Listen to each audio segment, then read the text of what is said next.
ഇന്ന് തന്നെ സബ്സ്ക്രൈബ് ചെയ്യൂ, നിങ്ങളുടെ പ്രിയപ്പെട്ട ഷോസ് കാണൂ. എല്ലാം കൃത്യമായി വായിച്ചു നോക്കി സമയമെടുത്ത് ഒപ്പിട്ടാ മതി. പിടിക്ക്.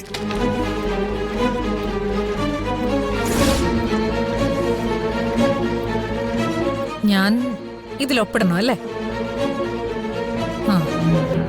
എന്നിട്ട് നിങ്ങൾക്ക് ഞാൻ ഡൈവോഴ്സ് തരണം. അതും കഴിഞ്ഞിട്ട് നിങ്ങൾക്ക് സുഖമായിട്ട് ജീവിക്കണം. അപ്പൊ ഞാനോ? നീ എന്നും ജീവിച്ചത് ആർക്ക് വേണ്ടിയാ? എനിക്ക് വേണ്ടിയാണോ? ഈ കുടുംബത്തിന് വേണ്ടിയാണോ? അതോ നിന്റെ അനിയത്തിക്ക് വേണ്ടിയാണോ? ആർക്ക് വേണ്ടിയോ അല്ല, നിന്റെ സ്വാർത്ഥതയ്ക്ക് വേണ്ടി മാത്രം. ആരോടും സ്നേഹത്തിന്റെയും കടപ്പാടിന്റെയും ഒരു കണിക പോലും ഇല്ലാതെ സ്വന്തം താല്പര്യങ്ങൾക്കും ഇഷ്ടങ്ങൾക്കും വേണ്ടി മാത്രമാണ് ഇന്നേ വരെ നീ ജീവിച്ചത്, ഇപ്പോഴും ജീവിച്ചുകൊണ്ടിരിക്കുന്നു. അല്ലെന്ന് പറയാൻ പറ്റുമോ നിനക്ക്? നിങ്ങൾ എന്തൊക്കെ പറഞ്ഞാലും ഈ ഡിവോഴ്സ് പെറ്റീഷനിൽ ഒപ്പിടുന്ന നിങ്ങൾ സ്വപ്നത്തിൽ പോലും വിചാരിക്കണ്ട. നിങ്ങളുടെ ഭാര്യയായിട്ട് ഈ വീട്ടിൽ തന്നെ ഞാൻ ജീവിക്കും. നിങ്ങളുടെ മനസ്സിലുള്ള ഒരു ആഗ്രഹവും ഞാൻ നടത്തില്ല. നീ എന്തിനാണ് ഇങ്ങനെ വാശി പിടിക്കുന്നത്? എത്രയോ നാളുകൾ നീ എന്നെ ദ്രോഹിച്ചു. എന്തൊക്കെ ചെയ്തു നീ എന്നെ? എന്നിട്ടിപ്പോഴും എന്റെ ഭാര്യ എന്ന പദവിയിൽ തന്നെയാ നീ ജീവിക്കുന്നത്. നെല്ലിശ്ശേരിയിലെ നന്ദന്റെ ഭാര്യ, ആ സ്ഥാനം എന്റെ ദാനമാണെന്ന് നീ മറക്കരുത്. അല്ലാതെ ഒരു മേൽവിലാസവും നിനക്കില്ല. പക്ഷേ എന്റെ ഭാര്യ എന്ന പേരിന്റെ മറവിലിരുന്നു കൊണ്ട് ഈ കുടുംബം തകർക്കാനും ഇവിടെയുള്ളവരെ ദ്രോഹിക്കാനും ഇനി ഞാൻ നിന്നെ സമ്മതിക്കില്ല.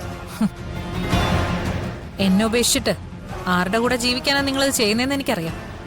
ഞാൻ ആരുടെ കൂടെ പോയി ജീവിച്ചാലും അതിനെ ബാധിക്കുന്ന പ്രശ്നമൊന്നുമല്ല. കാരണം ശരീരം കൊണ്ടും മനസ്സുകൊണ്ടും നമ്മൾ ഭാര്യ ഭർത്താക്കന്മാരല്ല. അങ്ങനെ നടിച്ച് മറ്റുള്ളവരുടെ മുന്നിൽ ജീവിക്കുന്നത് മാത്രം.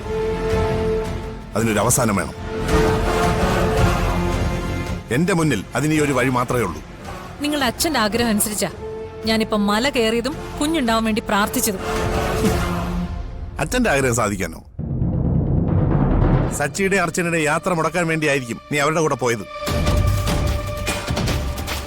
അവര് പോകുന്നതിലുള്ള കുശുമ്പ് പെരുത്തിട്ടായിരിക്കും നീ മല കയറിയത്. അല്ലാതെ നന്മയുള്ള എന്തെങ്കിലും ഒരു കാര്യത്തിന് വേണ്ടി നീ എന്തെങ്കിലും ചെയ്യുമെന്ന് ഞാൻ ഈ ജന്മത്ത് പ്രതീക്ഷിക്കുന്നില്ല.